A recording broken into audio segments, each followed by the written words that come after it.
So next, let's take a closer look at authenticating users.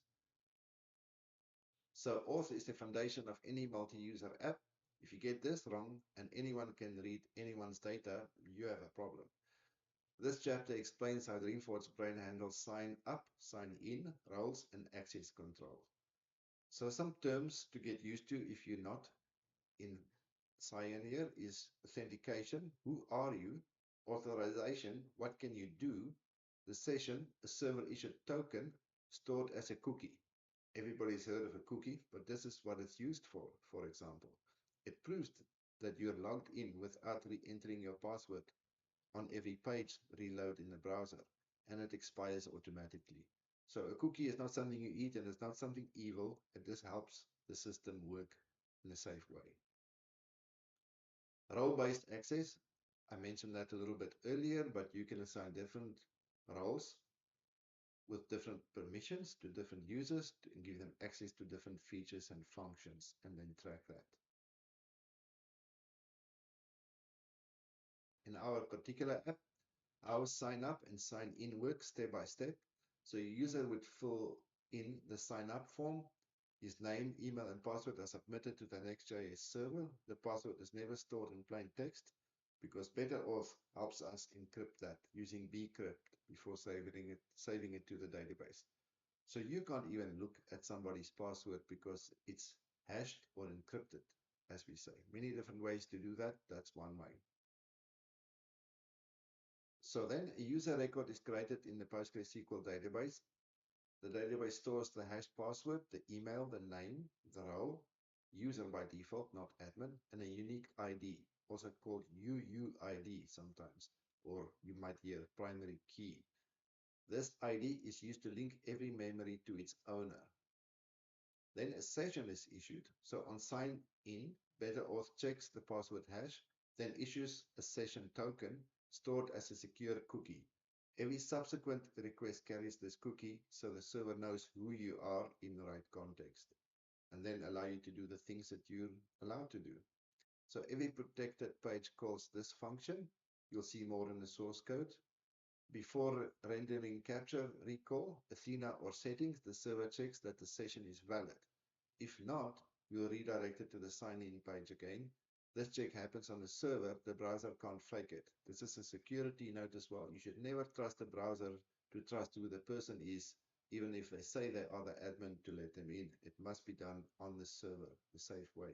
It's like a barrier between the front user trying to hack in or a bot trying to hack in. The admin page checks for owner role and correspond accordingly based on the role and permissions assigned. Most of these apps, including this one, you want to offer a self-service capability.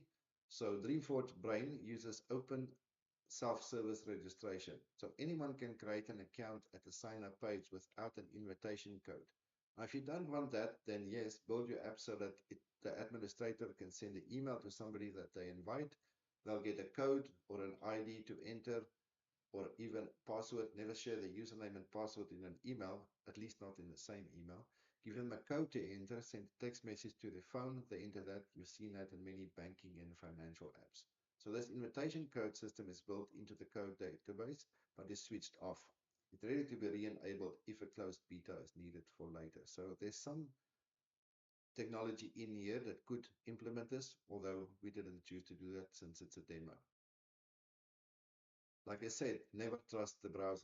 Any auth check that only happens in the UI user interface, like hiding a button, disabling a menu, can be bypassed by a technically literate user or hacking bot or hacking team. All real access check happen on the server against the database. The user interface just reflects what the server already decided. So the key lesson when you're building your apps, use a proven authentication library like BetterAuth, NextAuth, or Clark, rather than building your own from scratch. Auth is one of those areas where a small mistake has large consequences. Nowadays, based on the news, you might have heard about Mythos and the ability for it to break into systems and why everybody is panicking and urgently fixing bugs as far back as 27 years ago. that security researchers still did not patch, believe it or not.